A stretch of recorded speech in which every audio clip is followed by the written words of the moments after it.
Hello, everyone. Good evening, and welcome to our 31 Days May Momentum, or Momentum May. My name is Tabitha Liebert, and I am a conflict management strategist, and I help leaders of diverse teams manage conflict in their relationships, systems, and workflows with ease so they can close the gap between issues and outcomes and create peaceful, productive, and profitable workplaces. I go live every day in May because May is the middle of Q2 and it's a long stretch. And I found that friends and colleagues have been struggling a little bit with conflict resolution and conflict management with everything that has been going on. And so I thought that I would share some joy and spread some tips so that you can take away something to share with your team, to share with the people who report to you or the people who you serve. And so, in this live stream today, we're going to talk about creating a supportive environment for the people around you, the people you work with. Now, a supportive environment goes a long way, a very long way in building trust among teams. It improves relationships and it will enhance your workplace culture. Now, we have to think, when we think about conflict resolution and we think about conflict, we think about consequences.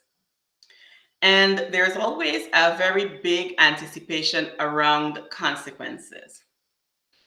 Think about when you were little and you did something that was not so good and you were waiting for your parents to get home because you knew you were going to get into trouble. A lot of the times, the anticipation for waiting for your parents to come home was worse than the actual punishment that came when they got home. Many times, anticipation is often worse than the consequences you face. Think about it in a work situation. If you're working with someone and you're sharing a task or you're sharing a project or the person is reporting to you with doing a project, think about how that person will feel if they know they've done something that they shouldn't do, they know they've done something wrong, and they know that they have to face the consequences. Now, the stress of anticipation can affect the way that person comes alongside you and resolves that conflict. Many times the anticipation affects the anticipation of adverse consequences will affect someone worse than the actual accountability section of the lesson. And so if this has ever happened to you, or if you can imagine how someone would feel, think about the converse. Think about how you would react if instead of fear and dread, you knew that whatever mistake you made would be a welcome and open discussion and would lead to a conversation around resolving it and not really a conversation around finding fault um, and blame or blame and shame. Think about how relieved you would be or someone in your team would be if there is that constant reassurance that no matter what happens, they don't need to anticipate trouble. They can just anticipate creating solutions or co creating solutions. The invitation is to think about that every time you are in a situation where someone on your team or someone you are supervising has done something wrong. And try to find a way of communicating to them, whether it's your body language or the words you use, that they can always come to you when something goes wrong and they can rely on you and expect you to help them out of that situation. Workplace mistakes and the anticipation of a fallout can really have an adverse impact on teams. It can impact the team that you're on, it can impact the camaraderie around the team because the anxiety that affects preparing for problem solving sessions will build up the conflict involved and have the person coming in, like we say sometimes, on 10, instead of coming in with an attitude of resolution, with an attitude of how can I get this done, with an attitude of how can we work together on this to get it done. Yes? The less conflict that is resolved, the harder it is going to be for the team to succeed. Understand that if your team can't trust you and trust that they can come to you when something is wrong, you're not really going to ever get to the root cause of the conflict. People are going to hide things from you because they fear your reaction rather than come and share with you what's happened. And that is going to affect the business, and that is going to affect your bottom line. When you can't get to the root of a conflict, you can't resolve it. You can't make the work better, the team better, the business better. Think about a conflict created in an employee's mind due to fear or shame. And as you think about that, think about ways that you can actually help them to control the way they explain, to come forward quickly, to report quickly, and to take ownership and come with a few solutions. Yes? It's going to have a much more positive impact on your team if you can observe and acknowledge the emotions that they face when they are in difficult situations. And having done that, you can be approachable so that they can come to you, let you know what is happening, and bring a solution or two. Now, conflict is also fostered in an environment where there's anxiety and the lack of cooperation. And so you if you build a culture in your organization where you let people know that they're not in trouble if they come forward and they share what's happening with you, it's going to reduce anxiety and it's going to foster cooperation inside of your workplace environment and in your culture.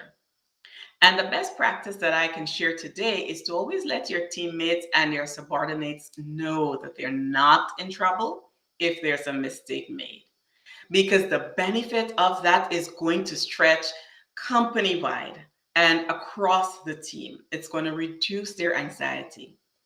It's going to promote a cooperative mindset. It's going to encourage transparency and trust, where they don't feel that they need to hide something from you, or they're not afraid that they're going to get called out if they come forward and share with you something that is going wrong. And so the invitation for this tip is to communicate openly with your team about mistakes and about consequences. Now, be honest if there are consequences that they're going to have to face. But you can also, with grace, let them know that although they're going to face this consequence, once it is taken care of, you can certainly put your trust in them because you know that they're not going to make the same mistake again. And in communicating with them about their mistakes and their consequences, also consider being vulnerable. Consider sharing yourself when you've made mistakes. If there's something that you did that, may have messed up, may have had consequences, be vulnerable with them, because that way your employees, your team won't feel as though you consider yourself to be the fount of all knowledge and that you don't understand their situation, you don't understand their struggle or how they relate. Because if you can let people know ahead of time that a mistake is not necessarily a burden, a mistake is just an opportunity to make things better, it's going to build for you a healthy workplace culture. Reassurance and transparency and acceptance, they're key components that are going to help you build stronger and more durable relationships. And in building those relationships, it's going to give better support across the team. And so for this tip, the encouragement is for you to always have open discussions with your team. Always accept mistakes, even if you have to go into a corner afterwards and hold your head and say, oh my goodness, how could they? But always let them see you being accepting of mistakes and give them grace. Give them grace the way you too would want grace if you make mistakes. Because in doing that, you help your team to fail forward, and failing forward is a benefit to every organization. My friends, there is great power in reassurance. There is great power in helping your team understand that what they have done is not the end of the world and that all is not lost. And so the invitation here is to always offer reassurance. Take a minute and step back if you're overwhelmed, so that when you come back to the conversation, you can be able to offer them reassurance and support when they make mistakes or even when they don't mistakes, but really in conflict, offer reassurance to your team. There is a great value in creating a supportive environment for better relationships that leads to a better conflict resolution strategy inside of your workplace and inside of your team. And so the encouragement here, my friends, is to practice understanding, reassurance, and open communication in your daily life, in your workplace, and on your teams. Give yourself space where you're not having a good day so that you can come back after having some self care, doing some self care. You can come back to the situation with an open mind. I had to do that earlier today. There was a situation that I was working on, and I had to step away from that situation, step away from the stress, because the person involved in the situation that was creating the conflict is going through a very tough time. And I had to prepare myself for the call. I had to take a walk and say, okay, remember, Tabitha, go into this call being absolutely neutral and understanding that you don't know what is happening at the other end of that call. You know who the person is, you know what they're saying, you know what their situation is, but you don't understand the gravity of that person's life right now because they are really going through a terrible time.